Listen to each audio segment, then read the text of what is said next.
स्वागत मन्तव्य राखिदिनु हुन मन्दिर व्यवस्थापन समितिका उपाध्यक्ष पुनम थापाज्यूलाई अनुरोध गर्दछु।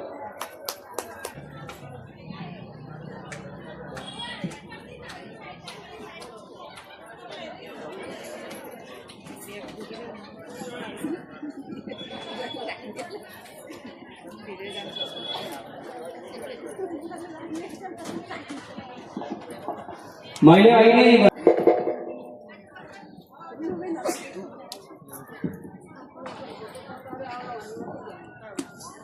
धन्यवाद कार्यक्रम संचालकज्यू। नमस्कार।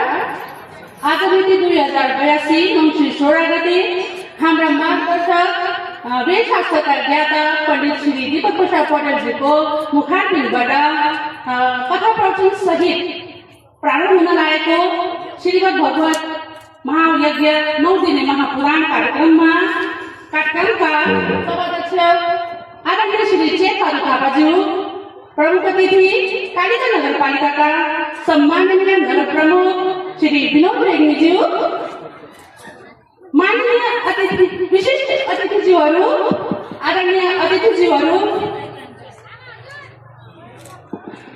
हाम्रो धर्मगुरुज्यूहरू, राजनीतिक दलहरू, शिक्षाकर्मीज्यूहरू, पत्रकार दाजुभाइहरू, स्कुलबाट आएका भाइ बहिनीहरू, विभिन्न सङ्घ संस्थाबाट पाल्नुभएका महानुभावहरू, प्रत्येक टोलवासी, आमा बुवा दाजुभाइ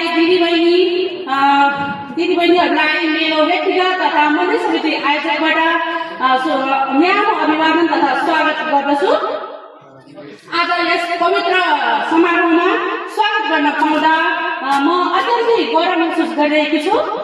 हाम्रो यस श्रीपञ्चाङ मन्दिरको स्थापना 2070 सालमा भएको हो, जसमा शुभकामना आमा समूहका दिदीबहिनीको सक्रियता, टोलवासीको एकजुटता र तर्फबाट मनकारी चन्दादाताहरूको र विदेशमा रहनुभएका सम्पूर्ण दाजुभाइहरूको अमूल्य सहयोगको महत्त्वपूर्ण भूमिका रहेको थियो।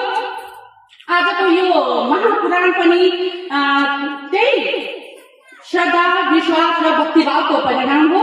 यस 9 दिने महायज्ञको मूल उद्देश्य वंशस्थल निर्माण गरी मन्दिरलाई अझै सुव्यवस्थित र धर्म सेवा केन्द्रको रूपमा विकसित गर्नुको साथै देश र समाजमा शान्ति, सद्भाव, धर्मप्रति आस्था र सकारात्मक ऊर्जा फैलोस् भन्ने हाम्रो उद्देश्य रहेको छ।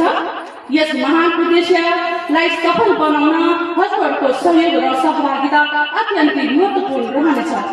हाम्रो श्रद्धाभक्ति र सामूहिक प्रयासले यो महायज्ञ दिव्य सफल र फलदायी बन्नेछ भन्ने पूर्ण विश्वास रहेको छ। यस शुभ अवसरमा आफ्नो अमूल्य समय निकालेर कार्यक्रमलाई भव्य र सभ्यका साथ सफल बनाउनका लागि सहभागी हुनुभएका सम्माननीय प्रमुख अतिथिज्यू, माननीय विशिष्ट अतिथिज्यूहरू, आदरणीय अतिथिहरू तथा सम्पूर्ण भक्तजनहरूलाई आभार व्यक्त गर्दछु। हजुरहरूको उपस्थिति नै यो कार्यक्रमको गरिमाको शक्ति हो। अन्तमा भगवान श्री महादेवको कृपा हामी सबैमाथि रहेर मनमा शान्ति, घर परिवारमा समृद्धि र समाजमा एकता फैलोस्, यही मङ्गल कामना सहित पुनः यहाँ सम्पूर्णलाई हार्दिक स्वागत गर्दै आफ्नो भनाइ यही अन्त गर्दछु। स्वागतम स्वागतम सुस्वागतम। धन्यवाद।